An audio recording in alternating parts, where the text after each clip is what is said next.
It starts with your phone going quiet. There's no dramatic alarm, no flashing warning, just two small words in the corner of the screen where the signal bars used to be. No service. You assume it's the network having a bad moment, so you turn it off and on again, and nothing changes. And in the 8 or 9 minutes it takes you to go from mildly annoyed to genuinely worried, a stranger on the other side of the country is already inside your email, your bank, and every account you believed was locked down, resetting passwords, moving money, and quietly shutting you out of your own life. They never touched your phone. They never cracked a single password. They simply convinced a tired employee at a phone store that they were you. This is a SIM swap, and it is one of the most devastating things that can happen to an ordinary person, precisely because there is almost nothing technical about it. Your phone number doesn't really live inside your phone, and it doesn't live inside the SIM card either. It lives as a line in your carrier's database, a record that ties your number, what the industry calls your MSISDN, to the unique ID burned into one specific SIM, the IMSI. Calls and texts simply follow that link.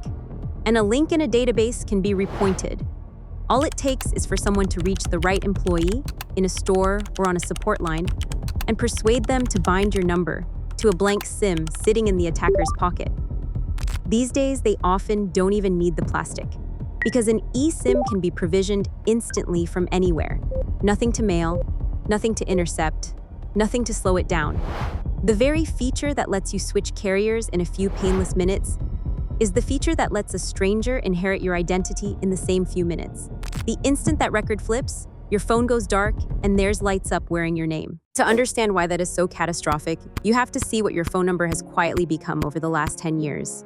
Without ever really deciding to, we turned it into the master key for everything. Forgot your password, we'll text you a code. Signing in from a new device, we'll text you a code. Two-factor authentication, the thing that's supposed to be your last line of defense, overwhelmingly runs through that same little number. So the instant an attacker owns your number, every one of those codes, the ones designed to keep intruders out, gets delivered straight into their hands instead of yours. Your email almost always falls first, because your email is the place every other reset link in your life arrives. From there, it's a chain reaction. Bank, then crypto exchange, then social media, then your password manager's recovery, each one unlocked by a message sent to a number that is no longer yours. And the bitter irony underneath all of it is that text messages were never built to be secure. SMS is a system designed in the 1980s to send running late to a friend, not to stand guard over your life savings. The messages travel in the clear, and the global network that routes them, called SS7, was built on the assumption that every carrier on it could be trusted, an assumption that stopped being true decades ago, which is why texts can be silently rerouted in the first place. This is the part most people never hear. An authenticator app or a physical security key generates its codes on your device and never sends them over that network at all, which is exactly why they can't be swapped away from you. SMS codes can, because they were riding on the flimsiest channel we own the entire time. The swap itself, the part where they actually take your number, has nothing to do with code. It is a performance, and the entire audience is one underpaid employee being asked to do a small, routine favor. Long before the call is ever made, the attacker has built a file on you, and assembling that file is far easier than you would like to believe. Every major breach of the last decade has dumped names, addresses, birthdays, and card numbers into searchable lists that never expire. On criminal markets, a complete identity package even has a name. They call it a fool's, and it sells for the price of a sandwich. Stack 2 or 3 old leaks together, and a near-complete portrait of a stranger assembles itself. The cruel part is that the security questions a carrier uses to confirm you're really you, your address, your date of birth, the last 4 digits of a card, were never secrets to begin with. They are the exact fields that leaked years ago. There is usually one real obstacle, a separate account PIN you're supposed to set with your carrier, and it is the one thing standing in the way. So attackers either find it sitting in the same breach data, talk a second agent into clearing it on a different pretext, or simply pay someone on the inside to skip the check entirely. When smooth talking and a paid insider are both on the table, the most expensive security in the world is competing against a person and a counter. A quiet payment to a single store employee costs almost nothing next to the fortune sitting inside the accounts that one number protects. And investigators keep finding telecom workers who were handed a few $100s per swap, or who installed remote access tools that let an outsider reach straight into the carrier's own customer systems. Some of the most aggressive groups behind recent breaches ran exactly this way, recruiting insiders and chaining SIM swaps to walk past defenses that billions were spent to build. When smooth talking and a paid insider are both on the table, the most expensive security in the world is competing against a person and a counter. Once the number lands on the attacker's SIM, everything accelerates into something that feels almost unfair. The victim is still staring at those two words, maybe drifting toward a window to chase a better signal, while on a phone, hundreds of miles away, the codes begin to pour in. Password reset approved. Verification code used within 10 minutes. New login confirmed.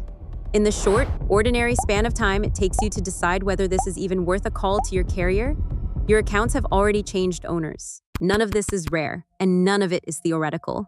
In 2019, the chief executive of Twitter had his own number SIM swapped and his account hijacked to post from the man running the platform, defeated through the phone company, not the website. One well-known investor had around $24 million in cryptocurrency drained after his number was lifted, and later won a multi-million-dollar judgment against the young man responsible. Teenagers have run these swaps from their bedrooms and walked away with sums most people couldn't earn in a lifetime, while ordinary victims have gone to bed comfortable and woken up to empty wallets. The balance moved out in the small hours while their phone sat dark and silent on the nightstand. And every time investigators pull one of these cases apart, they find the same shape underneath it. No genius defeating unbreakable encryption, just a little research, a calm and well-rehearsed conversation, and sometimes a bribe, quietly turning the most trusted number in your life into the easiest door in it. By the time the world tells you something is wrong, the decision has already been made for you, somewhere else, by someone pretending to be you. You can't feel your number being lifted.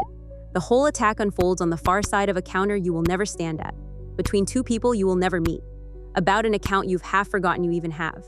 By the time the world tells you something is wrong, the decision has already been made for you, somewhere else, by someone pretending to be you. And getting your number back is its own ordeal.